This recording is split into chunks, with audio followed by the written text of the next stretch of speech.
Assalamualaikum warahmatullahi wabarakatuh. Bismillahirrahmanirrahim. Pasal 3, menuju pelaminan. Setelah unta-unta korban disembelih, terbesitlah keinginan Abdul Muthalib untuk menikahkan Abdullah. Tidak sulit bagi pemuka Quraisy itu untuk mencarikan pendamping hidup bagi putranya. Dari segi fisik, Abdullah adalah Yusuf di zamannya. Akhlaknya terpuji dan kecakapan berpikirnya tak perlu diragukan lagi. Dari sisi keluarga, nasab Abdullah semua orang telah tahu keunggulan serta keagungannya. Dengan semua ini, sepertinya tidak akan sulit bagi Abdul Muthalib untuk menjatuhkan pilihannya pada putri siapapun di kota lembah Mekah. Mungkin hanya wanita bodoh saja yang akan menolak lamaran pemuka Quraisy itu. Meskipun demikian, Abdul Muthalib tidak mau sembarangan untuk mengambil menantu. Sejak mendiang Ka'ab bin Lu'ay memimpin kaum Quraisy, sebuah wasiat turun-temurun telah mengalir dalam tubuh keluarga beliau. Kakek ketujuh Rasulullah itu selalu mewanti-wanti putra-putrinya agar jangan sampai melakukan perbuatan zina. Selain itu, dalam keluarga besar Abdul Muthalib juga telah berlaku larangan tidak tertulis bahwa mereka dilarang menikahi orang-orang yang garis keturunannya pernah melakukan zina. Semua ini diberlakukan secara ketat karena sang kakek yakin bahwa kelak dari anak cucunya akan ada yang menjadi nabi. Wasiat itu dipegang teguh oleh Abdul Muthalib. Untuk itulah beliau sangat hati-hati setiap menikahkan putranya, terlebih Abdullah, putra bungsu yang sangat dia sayangi. Abdul Muthalib tahu betul kepribadian dari putra yang satu ini. Sekali beliau memilih, tentu Abdullah tidak akan pernah menolaknya.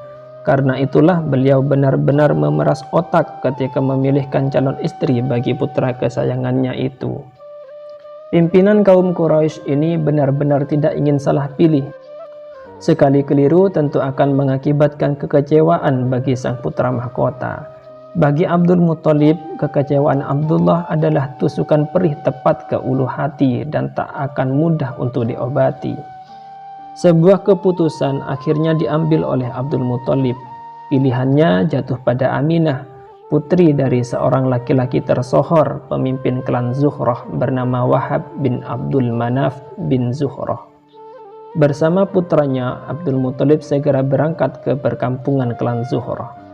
Dalam kunjungan lamarannya, Abdul Muthalib tidak hanya melayangkan satu lamaran. Halah, putri Wuhaib, saudara kandung Wahab, yang telah memasuki usia nikah juga mendapat lamaran untuk beliau nikahi sendiri. Singkatnya, sekali berangkat beliau membawa satu misi dengan dua sasaran sekaligus. Dua lamaran yang dialamatkan oleh satu orang ini diterima dengan baik oleh Wahab maupun Wuhaib.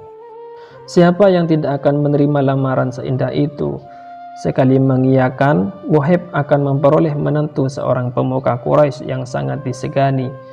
Saat itu pula kewajiban Wahab untuk mengasuh Aminah akan berpindah pada seorang laki-laki rupawan bernama Abdullah.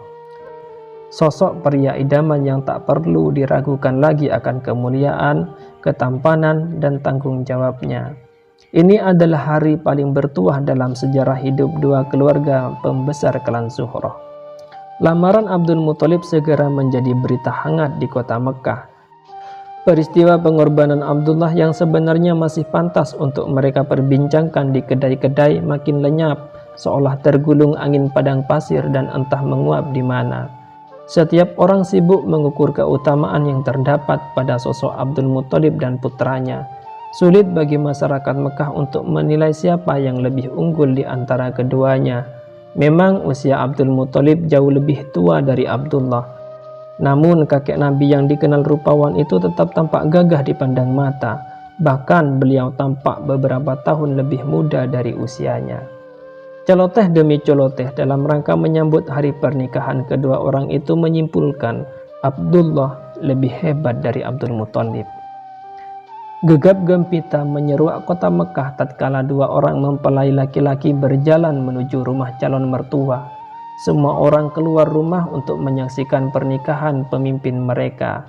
Berdiri berjajar rapi di depan rumah seperti hendak menyambut pasukan perang yang berhasil memukul mundur tentara musuh. Abdul Muthalib dan Abdullah berjalan tenang, semakin menambah wibawa mereka berdua. Di sebuah jalan dekat Ka'bah, rombongan mempelai laki-laki ini bertemu dengan Laila Al-Adawiyah, saudara perempuan Warokoh. Warokoh yang saat itu masih beragama Nasrani pernah berkata pada Laila bahwa dari suku Quraisy akan lahir seorang nabi. Di kalangan agama Kristen telah masyhur kabar akan datang seorang nabi setelah Nabi Isa putra Maryam. Sebagai seorang Kristiani yang taat, Warokoh sangat rajin mempelajari kitab-kitab kuno agama tersebut.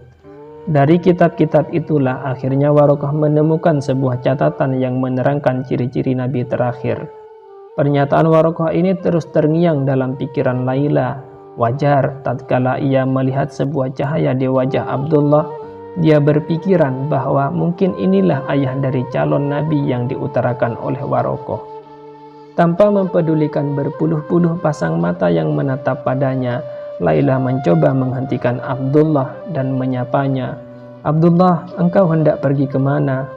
Mungkin ini adalah pertanyaan terbodoh yang pernah ia utarakan pada seseorang. Bukankah tanpa harus bertanya pun sebenarnya ia tahu kalau Abdullah hendak menuju pelaminan bersama ayahnya? Bukan karena kekonyolannya Laila tiba-tiba menghentikan Abdullah. Hal itu dipicu oleh keinginannya agar dia bisa merenggut sebuah cahaya yang diyakininya sebagai pancaran kenabian dalam diri putra Abdul Muthalib itu. "Aku hendak pergi bersama ayah," jawab Abdullah kalem. "Abdullah, jika engkau bersedia menerimaku sebagai istrimu, maka aku akan memberimu 100 ekor unta." Tiba-tiba Laila berkata belak-belakan seolah saat inilah kesempatan terakhirnya untuk merengkuh apa yang diinginkannya. Keterbukaan Laila tak membuahkan apapun. Dengan bijaknya Abdullah menjawab, "Aku selalu mengikuti kehendak ayahku dan aku tidak akan pernah meninggalkannya." Jawaban itu mengakhiri perbincangan Abdullah dengan Laila. Beliau lantas melanjutkan perjalanannya menuju rumah Aminah.